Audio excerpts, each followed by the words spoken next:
La compagnie aérienne française Corsair qui vient de conclure un partenariat avec plusieurs institutions de Côte d'Ivoire, dont le Sénat, le Conseil économique et social, l'Assemblée nationale entre autres, pour faciliter les déplacements sur la capitale française, dans le but de se faire soigner à moindre coût dans des structures sanitaires comme l'hôpital américain de Paris, selon la présidente du Sénat, Candia Camara. Scandale crie certains, ce n'est pas nouveau, rétorquent d'autres Ivoiriens. Jean-Richard Guesson, quelle est votre lecture de cette actualité qui fait véritablement grand bruit depuis quelques jours? Vous savez, c'est une information qui a scandalisé la plupart des Ivoiriens, mais comme vous l'avez dit dans vos propos, c'est pas nouveau. Et depuis le président Félix Houphouët-Boigny, en passant par le président Henri Konan Bédié, Guèye ou encore le président Laurent Gbagbo, la plupart de nos chefs d'État se sont non seulement soignés à l'extérieur, comme la plupart de nos ministres. C'est vrai que dans la communication de cette information, de ce partenariat, je pense que les dessous, les détails n'ont pas été donnés c'est ce qui a provoqué, je pense, le courroux des populations. Donc, pour ma part, il n'y a rien de nouveau. Depuis au lendemain des indépendances, la plupart de nos responsables politiques, de nos chefs d'État, de nos ministres se sont toujours soignés à l'extérieur. C'est vrai qu'aujourd'hui, on est dans une période où il y a la paupérisation, où il y a beaucoup de récupération aussi politique. Donc, il faut surfer sur une information qui tombe, qui peut desservir le pouvoir. Et je pense que l'opposition s'est saisie de non seulement de cette information, de cette communication pour acculer le pouvoir. Et je pense pour ma part qu'il n'y a rien de nouveau, que depuis des années, nos dirigeants se sont toujours soignés à l'extérieur. Soro Djabiga, il n'y a rien de nouveau, dit Jean-Richard Guesson, mais dans le même temps, beaucoup estiment que le fait que nos dirigeants veuillent se faire soigner à l'hôpital américain de Paris dénote pour une certaine opinion de l'échec de notre système sanitaire. Oui, c'est clair. Je trouve cela scandaleux quand même. Et pour ma part, je trouve que la communication en elle-même est plus scandaleuse même que la signature de la convention. Comme Jean-Richard l'a dit, c'est pas nouveau. Sous nos cieux, cela se fait depuis le temps d'Houphouët. Mais il faut tenir compte aussi des contextes. Du temps d'Houphouët, on n'avait pas les plateaux techniques que nous prétendons avoir maintenant. On n'avait pas les compétences, on n'avait pas les spécialités que nous prétendons avoir maintenant. Du temps d'Houphouët, les transferts de compétences n'étaient pas encore total. Il y avait une certaine dépendance de l'extérieur parce qu'on était encore, on venait de sortir des indépendances et notre administration n'était pas assez développée. Après, il y a eu le temps de Bédié et puis après, nous avons plongé carrément dans la crise post-électorale. Et depuis 15 ans, aujourd'hui, nous sommes dans un pays de paix, il n'y a pas de problème, tout se passe bien. Le RAGP se vante d'avoir construit des infrastructures, d'avoir augmenté le réseau routier, d'avoir construit des salles de classe, tout ça. Donc aujourd'hui, on ne peut pas comprendre que nos dirigeants qui se vantent de ce bilan-là viennent exhiber un accord qui leur permet d'aller se soigner dans des hôpitaux où les soins coûtent excessivement cher. À l'hôpital américain de Paris, une nuit, c'est au moins 1 million, 1,5 million en fonction des soins. C'est exorbitant. Quand on part au Maroc, je ne sais pas pour faire de la publicité, par contre, au Maroc, on paye entre 150 000 francs et 400 000 francs, c'est raisonnable. Et tout ça aux frais du contribuable. Nous qui les avons élus, ce sont eux aujourd'hui qui bénéficient des avantages de notre argent de cotisation pour aller se faire soigner là-bas. Et nous, ici, nous avons des problèmes pour se soigner. Ce sont eux qui nous ont obligés à confectionner les cartes CMU. Quand tu pars dans les services publics aujourd'hui, on t'impose... À adhérer. Aujourd'hui, quand tu pars dans les services publics, on t'impose la carte CMU. Et la carte CMU ne fonctionne pas normalement comme il le faut, ça ne couvre pas beaucoup de soins.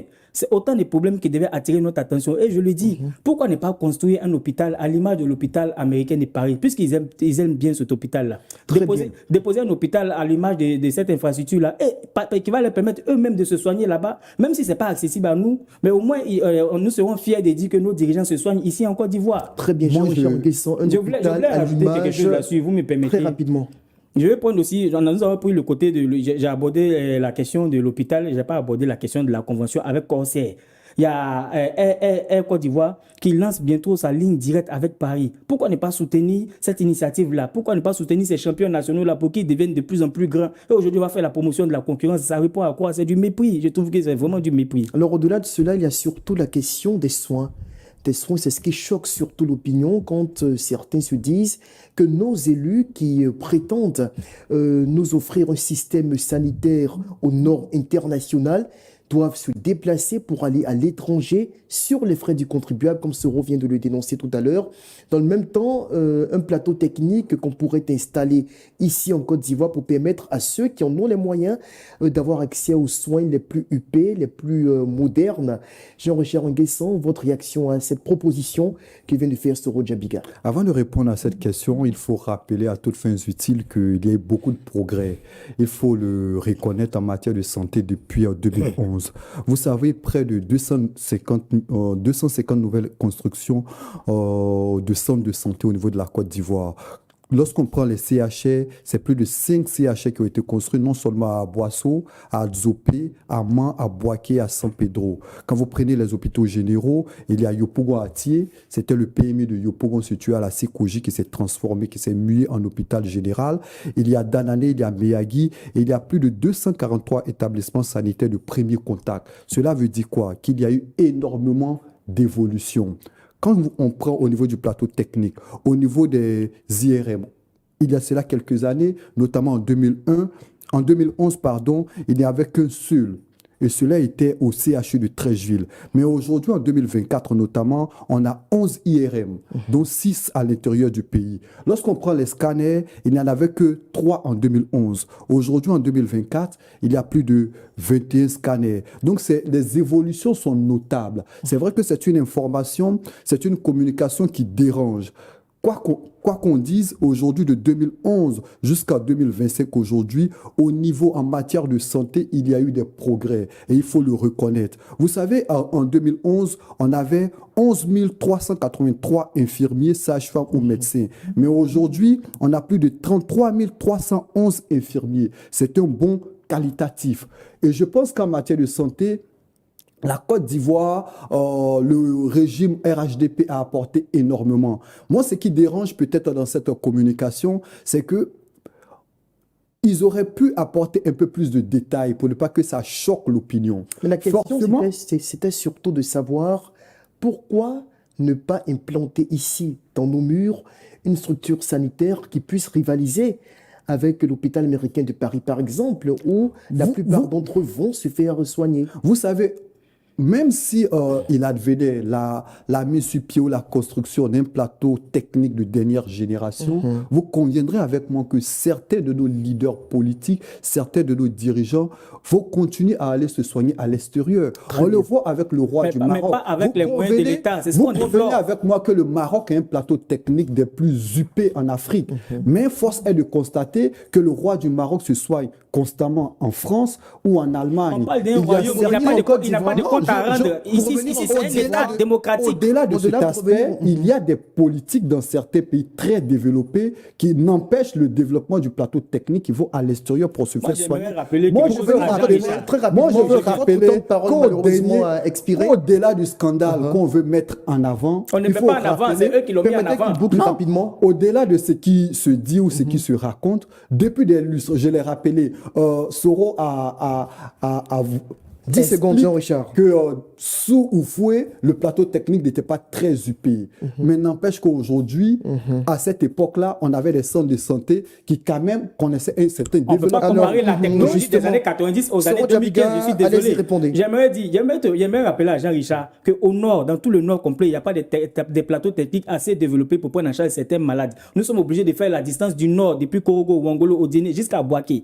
Lorsqu'il y a des complications, nous sommes obligés de chercher des ambulances parce qu'il y a un manque d'ambulances chez nous. Souvent, les malades peuvent rester pendant toute une journée ou bien toute une nuit, le temps qu'une ambulance vienne les chercher. Il faut préciser que vous êtes originaire de Cinématiali. De Cinématiali, merci. Nous rencontrons ces problèmes-là. Tous les hôpitaux ne sont pas équipés d'ambulances. Et j'ai parlé aussi des spécialités. Même au CHU de Treichville, à côté ici, il y a des problèmes de spécialités. Souvent, il y a des cas de maladies qui requièrent des spécialités, mais il y a un manque de spécialités. On est obligé d'aller au privé pour aller se faire soigner. Donc, il y a tout l'hôpital général de Korogo en réflexion, ça fait 6 ans maintenant. Nous avons le CHU de Yopougon juste à côté de nous ici, qui est en réflexion, ça fait près de 6 ans aussi. Il y a tous ces problèmes-là. On prend de l'argent pour aller se soigner à des coûts exorbitants à Paris. On ne peut pas justifier cela. On ne va pas dire que passer autant de fouet ça se faisait ou autant de babos ça se faisait. Donc maintenant, c'est normal. Il faut tenir compte des contextes aussi quand même. Il faut tenir compte des contextes. Voilà. Alors justement, on a dans cette émission la contribution de certains confrères. En l'occurrence, Raoul Christophe Bia, qui est journaliste camerounais et qui crée son indignation à l'image de Soro Djabiga. Il n'est pas d'accord avec la mesure annoncée avec le partenariat annoncé par la présidente du Sénat et surtout les conditions dans lesquelles ce partenariat sera exercé. Et il estime que cela représente une sorte d'abus pour le peuple. Dans le même temps, on a à côté César Kwame qui est consultant, qui emboîte dans le même pas que Raoul Christophe Bia. Tous les deux se disent outrés, indignés par ce partenariat. On va les écouter successivement. Raymond a dit, je disais que l'Afrique ne cessera jamais de nous étonner, chaque jour. Qu'on soit ivoirien, camerounais, équato-guinéen, togolais, l'Afrique ne cessera jamais de nous étonner. C'est-à-dire, il y a des moments où on dort avec le sentiment d'avoir évolué, d'être en train de rattraper les autres, et puis on se réveille, on constate qu'on a fait 15 ans un pas en arrière. Je dis, qu'on soit ivoirien, ou togolais, ou camerounais comme moi, entendre cela ne peut que révolter, ne peut que cultiver en nous le sentiment d'une moquerie, d'une élite prédatrice, d'une élite prévaricatrice, d'une élite qui est dénuée de tout sens de la responsabilité, de tout sens du vrai développement. À quoi ça nous sert d'avoir des gratte-ciel, d'avoir des ponts, des autoroutes à 10 voies, si la population n'est pas capable d'avoir des plateaux techniques de nos hôpitaux, être en même de pouvoir nous soigner du simple paludisme? Vous nous apprenez que il y a des élites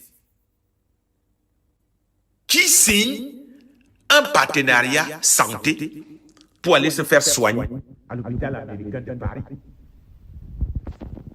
Est-ce que vous voyez à quel point on ridiculise l'Afrique quand on entend des choses comme ça?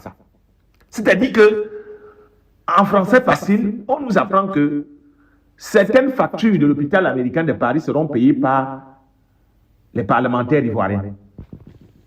Ah oui. Parce qu'on sait comment ça fonctionne chez nous en Afrique. Quelqu'un aura seulement une petite fatigue, quelqu'un aura seulement des petits maux de tête, il va prendre un jet privé, il va prendre business class, il va aller se coucher à l'hôpital américain de Paris pour bousiller l'argent de la République. Vous me direz que en Afrique aujourd'hui, nous ne sommes pas capables, en Afrique subsaharienne, d'avoir des destinations hospitalières de grand calibre. Raymond a dit, je disais que l'Afrique... Salut, alors les Ivoiriens ont appris dans le journal télévisé de la radiodiffusion télévision ivoirienne qu'une convention a été signée entre nos différentes institutions et la compagnie aérienne française Corsair.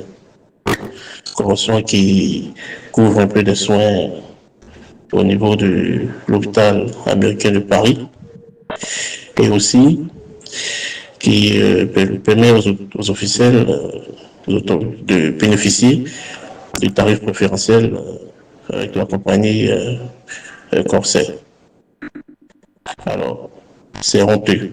C'est honteux pour la Côte d'Ivoire. C'est honteux pour nos dirigeants. Au moment où on parle d'émergence, au moment où on fait la promotion de la CMU, couverture de maladie universelle, au moment où on parle d'indépendance économique, nous dénonçons ces accords. Nous dénonçons ces accords parce qu'ils ne prennent pas en compte les Ivoiriens dans leur globalité. Qu'en est-il de notre santé? Qu'en est-il de la santé du citoyen ivoirien de Eya Adinboko, de celui de Faubourg au niveau de la sous-préfecture de Toumoudi? Alors, quand les gens ont des soucis de santé, alors ils attendent longtemps, même aux urgences. Parce que l'urgence même en question n'existe que de nom. Ils attendent longtemps, même aux urgences. Souvent, quand ils arrivent, on les demande d'aller acheter des gants, d'aller acheter tel produit, alors qu'il y a un état d'urgence. Jean-Richard, réaction après ces différents propos que nous venons d'entendre, tous les deux. qualifie ce partenariat de honte pour la Côte d'Ivoire? Moi, pour ne pas me répéter, moi je dirais que c'est une pratique qui a toujours existé. C'est vrai qu'aujourd'hui, certaines personnes, certaines personnalités veulent faire croire à l'opinion que c'est nouveau, alors qu'il n'y a rien de nouveau. En fait, vous, là, vous dénoncez une sorte de récupération politique de Ah oui, l'opposition. ah oui, parce que c'est vrai que la communication a choqué un bon nombre de personnes et je pense qu'au niveau de la communication, on aurait pu avoir beaucoup plus de détails sur le contenu, non seulement de cette convention, on aurait pu rappeler aux populations que c'est une convention qui existait bien avant, que c'était au renouvellement de cette convention. Je pense que dans la communication, il y a eu beaucoup de failles. Mais n'empêche que... Non, une pratique qui existait, mais peut-être pas la convention. La pratique, c'est vrai qu'elle est pérenne. Depuis l'indépendance, pratiquement, on ne cesse de le dire, hein. Nos élites ont coutume d'aller se faire soigner pour certains types de pathologies à l'extérieur, notamment en Europe. Mais cette convention, désormais qu'elle est formalisée, ainsi, c'est ce qui choque peut-être certains. C'est vrai que ça choque, mais dans la communication Ou d'aucuns de, pourraient y voir également peut-être de nos différentes un signe de institutions, transparence. non seulement un signe de transparence, mais dans la communication de nos différentes institutions, ils estiment que la signature de cette convention va permettre d'amortir les différents coûts.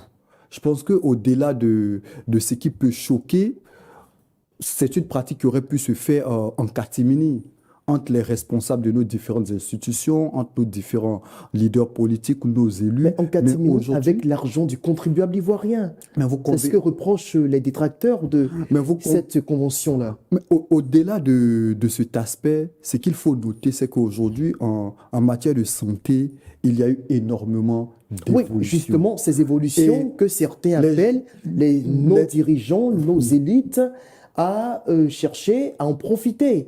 Parce que si vous parlez d'évolution, d'aucuns estiment que puisqu'il y a eu évolution, justement, c'est le lieu pour nos élus, ceux justement qui mettent en branle cette politique sanitaire qui est en constante amélioration, de se faire soigner, de faire enfin confiance à notre système sanitaire. Mais moi, je pense que, qu'on le veuille ou pas, c'est une pratique qui existait, mais aujourd'hui, ça va permettre aussi à nos leaders politiques, quoi qu'on dise, à nos élus, à nos ministres, de revoir aussi, quoi qu'on dise, leur manière de faire. Il serait aussi important de montrer aux populations qu'il faut faire confiance à nos médecins. Je pense que c'est en cela que beaucoup d'hommes se sont levés pour critiquer un peu cette convention.